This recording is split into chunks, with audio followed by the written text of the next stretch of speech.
नमस्कार मित्रांनो, मी आपला परममित्र चंद्रकांत नाकाडे. मित्रांनो, तुम्हाला माझं एक खूप आग्रहाचं सांगणं आहे की तुम्ही जी आंदोलनाची वज्रमूठ जी तयार केली आहे ना, ही वज्रमूठ फुटू देऊ नका. हे आंदोलन खूप मोठ्या संख्येने होणार आहे. इतक्या संख्येनं येणार आहोत आपण आझाद मैदानमध्ये आहे. ह्या सरकारला आपला निर्णय आणि आपला हक्क, आपल्या मागण्या आपण घेतल्याशिवाय शांत बसायचं नाही.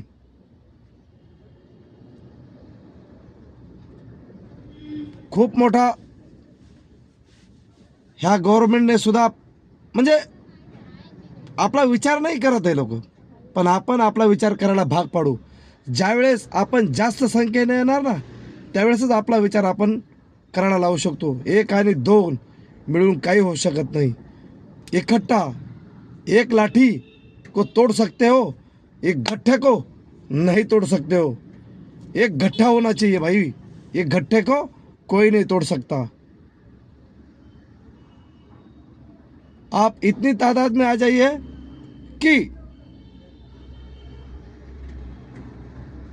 कि सरकार को भी झुकना पड़े.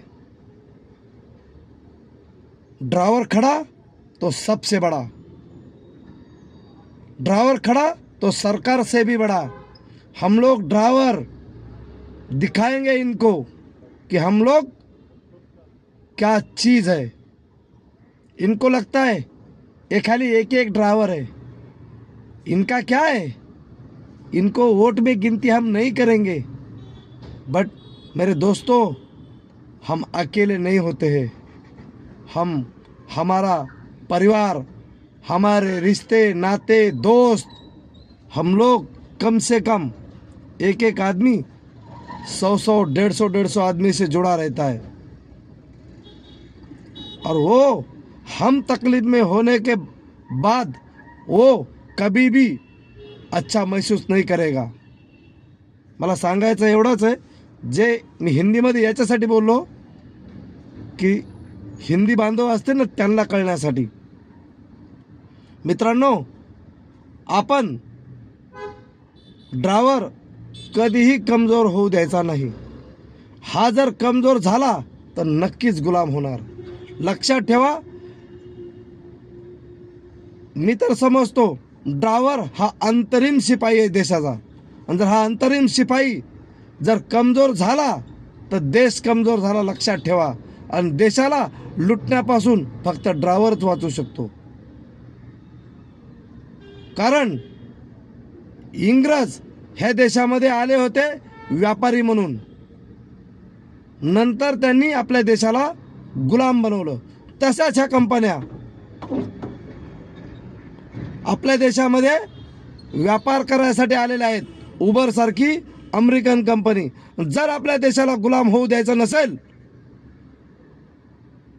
तर ह्या ओला उबर सारख्या कंपन्यांना कायद्याच्या कचाट्यामध्ये आणायचं. आणि कायद्याच्या कचाट्यामध्ये जर आता जर नाही आणलं तर हे कायद्याच्या कचाट्यामध्ये कधीही येणार नाहीत. आणि आपल्या देशाची लूट हे भरमसाठ लूट करतील आणि आपल्या देशात घेऊन जातील. लक्षात ठेवा मित्रांनो, देशाचा अंतरिम शिपाई जर जागा झाला तर काय होतं, काय क्रांती होते, हे येणाऱ्या आंदोलनामध्ये आपण दाखवून द्यायचं आहे. 30 तारखेला इतक्या मोठ्या संख्येने आपण हजर राहायचं आहे की ह्या सरकारला दडपशाही करता आली नाही पाहिजे. कारण ह्यांना हे आंदोलन चिरडायचं आहे, ह्यांना हे आंदोलन दाबून टाकायचं आहे. का रिक्षा टॅक्सी आणि टिपरमेंट गाड्या मालकाने आणि ड्रायव्हरांनी काही त्यांच्या मुलांचे शिक्षणाचे स्वप्न पाहिजे नाही? स्वप्न फक्त तुम्हीच बघायचे का? एकनाथ शिंदेने स्वप्न बघितलं होतं रिक्षामध्ये बसून मुख्यमंत्री व्हायचं. ते मुख्यमंत्री झाले आणि ते विसरले. देवेंद्र फडणवीस साहेब, तुम्ही काय आले असा डायरेक्ट मुख्यमंत्री नाही झालात. तुम्ही पण कष्ट केले ना. मुख्यमंत्री ते पण पाहू, आमच्या मुलांना आरक्षण द्यावं का? आम्ही मुलांना गुलामी का देशात? इंग्रजी पाण्याची ह्या कायद्याचा आम्ही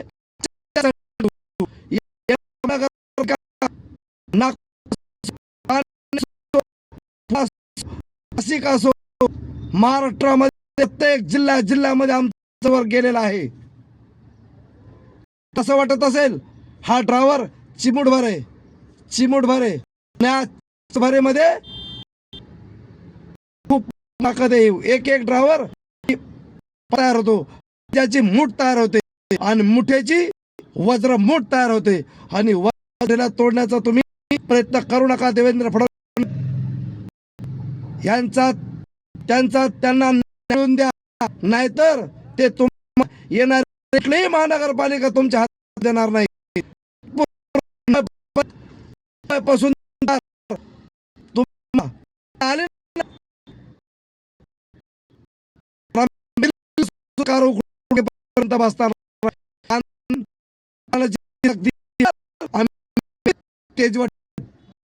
लक्षात. देवेंद्र फडणवीस तुम्हाला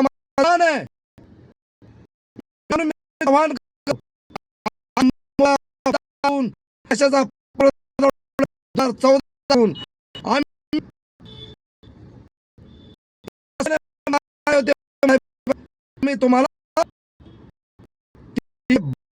होते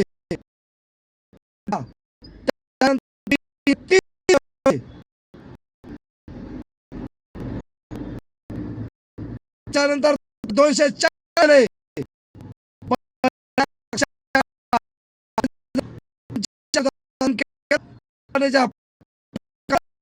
तर आम्हाला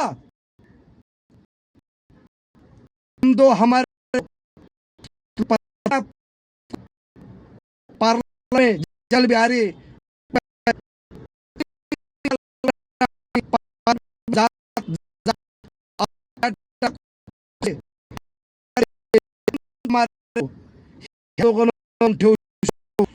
ठेवा.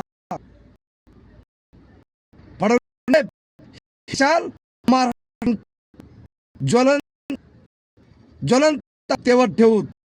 तुम्हाला ही जर मशाल आंदोलनाची ही जर अशीच जर त्यांच्या अशी पेटून द्यायची नसेल आणि त्यांच्या मागण्या जर पूर्ण असेल मशाल आम्ही पूर्णतामध्ये तेवर ठेवू आणि येणाऱ्या लोक शांत. आम्ही समाज म्हणून आम्ही तुमच्या प्रचार करणार, तो बी छुपा प्रचार करणार. ची मोहीम आम्ही गाडीमध्ये स्टिकर लावणार आणि ही मोहीम जोपर्यंत मोदी सरकार पडत तोपर्यंत चालवणार आहे, लक्षात ठेवा. आणि येणाऱ्या सरकारला सुद्धा आमच्या मागण्या मान्य करण्यास आम्ही भाग पाडू. तुम्ही जागे व्हा. देवेंद्र फडणवीस साहेब, तुम्ही खूप चांगलं कार्य करताय, तुमच्या कार्याला सलाम आहे माझा. पण जर तुम्ही ड्रायव्हरच्या मुळावर जर उठला असाल तर आम्ही शांत बसणार नाही. तुम्हाला तुमची जागा आम्ही निश्चित दाखवल्याशिवाय राहणार नाही. लवकर जागे व्हा, ड्रायव्हरांचा हक्क द्या. आम्ही काही आमच्या कष्टाचेच पैसे मागतो, आम्हाला कोणाचाही 1 रुपया जास्त नको. आम्ही तुमच्या या भागभांडवलधारे कंपन्या ज्या आल्या तर बाहेर देशातून, ह्या कंपन्याला तुम्ही कायद्याच्या कचाट्यामध्ये ठेवा. आणि कायद्याच्या कचाट्यामध्ये जर नाही ठेवलं तर हे देशाला लुटण्यापासून तुम्ही रोखू शकणार नाही. ड्रायव्हरांची पिळवणूक होईल, देशाची लूट होईल, लक्षात ठेवा. तुम्हाला माझं आव्हान आहे, लवकरात लवकर ह्या कंपन्यांना कायद्याच्या कचाट्यामध्ये आणा, नसता येणाऱ्या निवडणुकास पराभवाला सामोरे जाण्यास तयार राहा. जय हिंद, जय महाराष्ट्र, जय शिवराय.